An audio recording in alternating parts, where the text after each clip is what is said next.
Bismillahirrahmanirrahim. Assalamualaikum warahmatullahi wabarakatuh. Bapak-bapak, ibu-ibu, mas-mas, mbak-mbak, khususnya adik-adikku sekalian yang dirahmati Allah dimanapun Anda berada. Kembali di IIP Channel bersama saya IIP Wijayanto. Kali ini kita akan membahas topik mantan selalu jelek-jelekin kamu, tanda ia frustasi karena gagal melupakanmu, ya.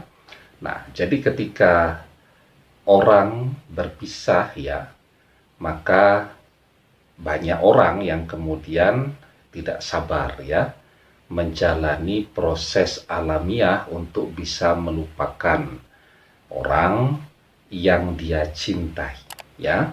Selalu saya katakan, ya, kalau memang mencintai, kenapa harus saling meninggalkan? Oh, ada faktor tidak mendapatkan restu dari orang tua. Lah, challenge-nya justru di situ. Ya, bagaimana caranya kemudian berjuang, berusaha agar orang tua yang tidak merestui ini bisa berubah pikiran dan hatinya menjadi memberikan restu dan dukungan penuh, ya. Oh, ada permasalahan di antara kami karena ada hal yang tidak sesuai atau tidak sepaham, terjadi perbedaan visi. Manusia itu selalu berbeda, itu adalah sesuatu yang wajar, ya.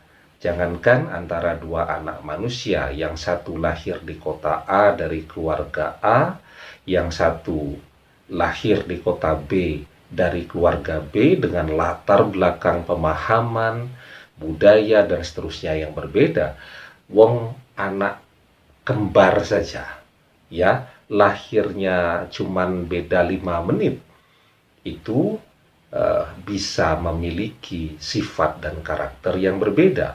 Justru perbedaan itulah yang kemudian ketika di manajemen dengan baik itu akan membuat orang saling melengkapi satu dan lainnya, ya.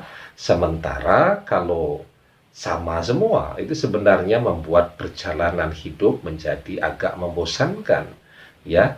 Terasa garing itu kalau semua karakter sifat sama. Justru yang berbeda itulah yang membuat hidup menjadi lebih berwarna, dan persoalan-persoalan lainnya, ya. Nah, ketika terjadi perpisahan ini, maka orang melakukan segala cara untuk bisa melupakan orang yang dia cintai dengan cara yang cepat, ya. Dia langsung mencari seseorang yang baru nih, ya, nyari pacar baru atau nyari suami baru, kan, misal begitu. Tetapi ternyata kenangan, karisma, dan pesona tentang orang yang dia anggap mantan ini masih sedemikian kuatnya. Bahkan setiap malam kalau tidur, ya, sampai ngigau itu menyebut nama mantannya tadi, ya. Kemudian kemanapun dia melihat, kemanapun dia memandang, selalu yang ada di dalam pandangan matanya adalah mantannya. Padahal bersamanya sudah ada orang yang baru pada saat ini, ya. Nah, maka apa yang dia lakukan untuk kemudian bisa melupakan tadi? Yang dia lakukan adalah menumbuhkan kebencian sebesar-besarnya di dalam hatinya terhadap mantannya tadi, ya. Apalagi kalau kemudian memang lingkungan dan orang-orang di sekitarnya mendukung, semuanya biang gosip, semuanya ahli gibah, bahkan juga mungkin ahli fitnah, ya. Terus, ya, diobrolkan, dibicarakan. Tujuannya apa? Ya, tujuannya kalau kebencian itu muncul, maka dia juga bisa melupakan, ya. Padahal tidak demikian. Ketika orang terus membicarakan seseorang, walaupun dia berhalusinasi lah, ya, membuat seakan-akan orang yang pernah berjasa di dalam hidupnya ini kelihatannya jelek semualah. Tidak ada manfaatnya, tidak ada jasanya, tidak ada kebaikannya. Tetapi ketika dia bicarakan terus, dia jelek-jelekin terus, itu bukan justru yang muncul adalah kebencian dan kemudian dia bisa melupakan. Yang muncul malah stres sendiri, ya, karena hati nuraninya akan melawan informasi-informasi itu. Hati nuraninya tahu bahwa mantannya atau orang yang dia sebut mantan ini adalah orang yang baik, orang yang sangat berjasa dalam hidupnya, seseorang yang sebenarnya adalah segalanya, sesuatu yang kemudian menjadi jawaban dari doa-doanya dulu, ya. Jadi hatinya melawan informasi itu, sementara informasi itu terus dipompakan oleh lisannya, oleh pikirannya, oleh telinganya, oleh orang-orang yang ada di sekitarnya, sehingga malah jadi stres dan frustasi. Kenapa? Karena terjadi pertentangan di dalam diri dia sendiri, ya. Nah, oleh karena itu memang kita itu biarpun tidak suka dengan orang, jangan pernah menjelek-jelekkan orang tersebut, apalagi orang tersebut adalah orang yang berjasa betul di dalam mencatat sejarah kehidupan kita.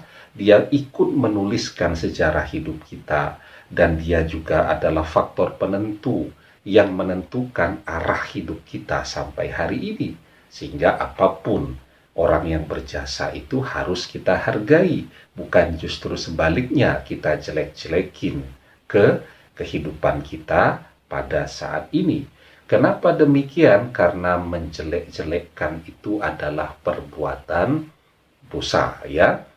Itu namanya ghibah, ya. Atau juga kalau tidak jatuh ke dalam dosa ghibah, bisa jatuh ke dalam dosa fitnah, ya. Nah, di dalam sebuah hadis Rasulullah SAW bersabda, "Atadruna mal ghibah?" Qalu Allah wa rasuluhu a'lam. Qala dzikruka akhaka bima yakrahu. Fakila afara'aita in kana fi akhi ma aqulu. Qala in kana fihi ma taqulu faqad ikhtabtahu wa in lam yakun fihi ma taqulu faqad bahattah. Tahukah kalian apa itu ghibah? Ya, Rasulullah bertanya kepada para sahabat. Lalu sahabat berkata, Allah dan Rasulnya yang lebih tahu. Rasulullah SAW bersabda, engkau menyebut saudaramu tentang apa yang dia benci. Ya, itu namanya ghibah, ya. Beliau ditanya, bagaimana pendapatmu jika apa yang aku katakan benar tentang saudaraku? Rasulullah SAW bersabda, jika engkau menyebutkan hal yang benar tentang saudaramu, engkau telah berghibah. Dan jika tidak benar, engkau telah berdusta tentang saudaramu atau telah memfitnahnya. Ya, nah jadi membicarakan apalagi menjelek-jelekin seseorang, peluangnya cuman jatuh ke salah satu dari dua dosa besar. Kalau tidak jatuh ke dalam dosa ghibah, artinya yang dibicarakan itu betul tentang diri yang bersangkutan, tapi dia tidak suka kalau itu dibicarakan, itu namanya dosa ghibah. Ya, kalau tidak jatuh ke dalam dosa ghibah, dia akan jatuh ke dalam dosa fitnah. Dosa fitnah itu apa? Dia tidak melakukan yang demikian, profil dia bukan seperti itu, tetapi kemudian dia disebut seperti itu. Jadi dosa semua, ya. Nah, demikian semoga bermanfaat. Wallahu a'lam bishawab, billahi taufik wal hidayah. Assalamualaikum warahmatullahi wabarakatuh.